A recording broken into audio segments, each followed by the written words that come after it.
జగన్మోహన్ రెడ్డి పరిపాలనలో పెట్టుబడులు భారీగానే వచ్చినాయి అన్నటువంటిది డిపిఐఐటి తాజా గణాంకాలు చెప్తున్నాయి. దీన్ని సరే మనకి రాష్ట్రం పారిశ్రామిక నాశనం అయిపోయింది, పరిశ్రమలే రాలేదు అంటూ తెలుగుదేశం పార్టీ విమర్శించి అధికారంలోకి వచ్చింది కాబట్టి వాళ్ళు హైలైట్ చేయట్లేదు. వైఎస్ఆర్ కాంగ్రెస్ పార్టీ హయాంలో జరిగింది కాబట్టి ఇప్పుడు వైసీపీ హైలైట్ చేస్తుంది.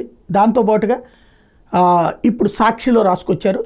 వైఎస్ జగన్ ప్రభుత్వ హయాంలో రాష్ట్రంలో భారీగా పెట్టుబడులు వచ్చిన department for promotion of industry and internal trade DPIIT కూడా వెల్లడించింది. కోవిడ్ తర్వాత పెట్టుబడులు ఆకర్షించడం, వాస్తవ రూపంలోకి తేవడంలో ఏపీ దూకుని ప్రదర్శించిన డిపిఐఐటి విడుదల చేసిన తాజా గణాంకాలు తెలిపాయి. రాష్ట్ర ప్రభుత్వంతో కుదుర్చుకున్న ఒప్పందాలు వాస్తవ రూపంలోకి వస్తూ నిర్మాణ పనులు ప్రారంభించిన వాటిని మాత్రమే డిపిఐఐటి వాస్తవ పెట్టుబడులుగా పరిగణలోకి తీసుకుంటుంది. డిపిఐఐటి తాజా నివేదిక ప్రకారం కోవిడ్ అనంతరం 2021 నుండి ఏడాది మే వరకు రాష్ట్రంలో కొత్తగా 171 భారీ ప్రాజెక్టుల ద్వారా 61,295 కోట్ల పెట్టుబడులు వచ్చినాయి. ఇదే సమయంలో మరో 179 భారీ పరిశ్రమలు నిర్మాణం పూర్తి చేసుకుని ఉత్పత్తిని కూడా ప్రారంభించినాయి. దీంతో గడిచిన 3.5 ఏళ్ల కాలంలో 76,278 కోట్ల పెట్టుబడులు వాస్తవ రూపంలోకి వచ్చాయి.